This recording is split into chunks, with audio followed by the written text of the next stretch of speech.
All right, first at 11, runoff results. Thank you for joining us. I'm Tessa Spencer. I'm Ashley Ryan. It's been a busy night. The votes are in, and Darline Graham will be on the Senate ballot come November. Yeah, Graham defeated Congressman Ralph Norman in the special Republican Senate runoff election, filling the spot held by the late Senator Lindsey Graham as a Republican nominee for Senate. Well, Graham was heavily backed by President Trump, with his MAGA PAC donating nearly $900,000 to Graham's campaign. She expressing her appreciation for the president throughout the campaign, committing to furthering his agenda. We do have team coverage tonight, and we'll be talking with both sides and with both candidates tonight. Absolutely, and it's a day that many people have been waiting for, to get those election results. So now that we can move on and look forward to November. Gracie Palmer is in Rock Hill, where Congressman Norman held his watch party and later delivered his concession speech. But we begin our live coverage tonight with Kiana Jordan. She's live at Graham's election night watch party in Columbia. Kiana?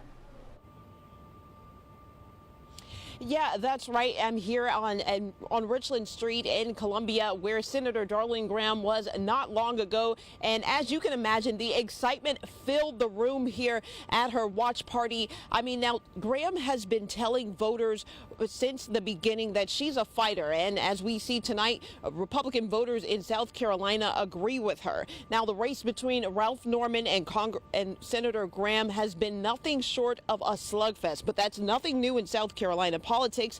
Congressman Ralph Norman hammered Graham over her lack of political experience and what he called poor performance during last week's runoff debate. Now, Graham answered the call to run for U.S. Senate after the governor appointed her to finish her brother's term, and after President Trump endorsed her, even before she officially announced she would run for office. He doubled down on that support this week, joining Graham at a rally in Myrtle Beach. Now, Graham also getting more than $800,000 from MAGA Incorporated to help with campaign calls and text messages.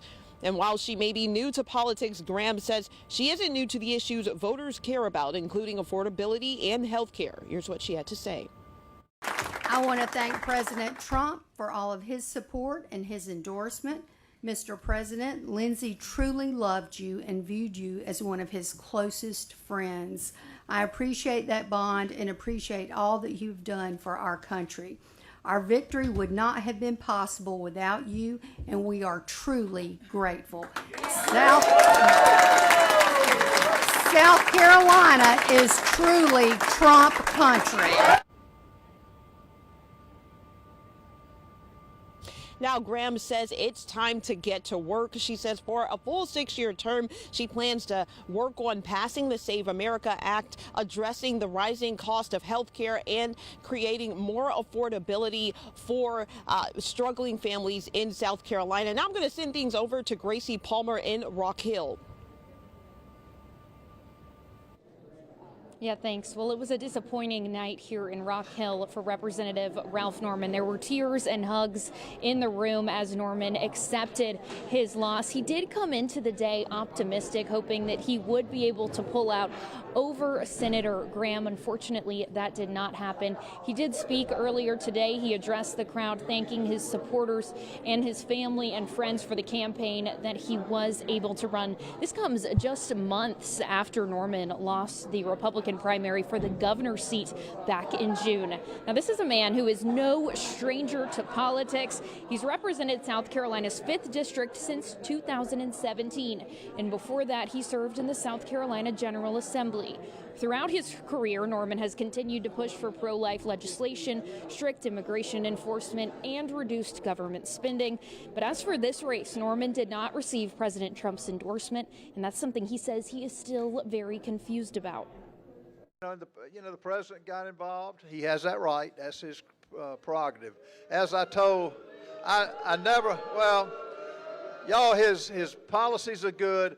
I never understood why he got in this race to beat, but it is what it is, and I'll accept it.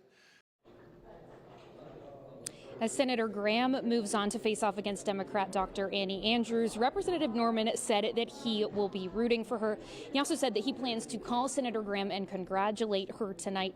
He said that while his career in politics is over for now, he is unsure about what the future holds. Reporting live from Rock Hill, South Carolina, I'm Gracie Palmer. All right, Gracie, thank you. Well, Graham's race now shifting with two more challengers in the upcoming November general election, one being Dr.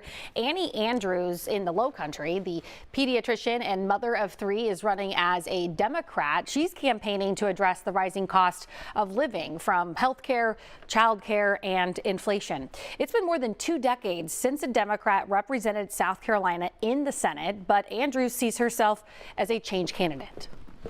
I know that this is an uphill battle, but we have data that has shown us time and time again that this is a tied race. We have data that shows me in a tie with Darline Graham because people are just tired of the same old hyper-divisive politics. They're coming over to our campaign because they hear a new message.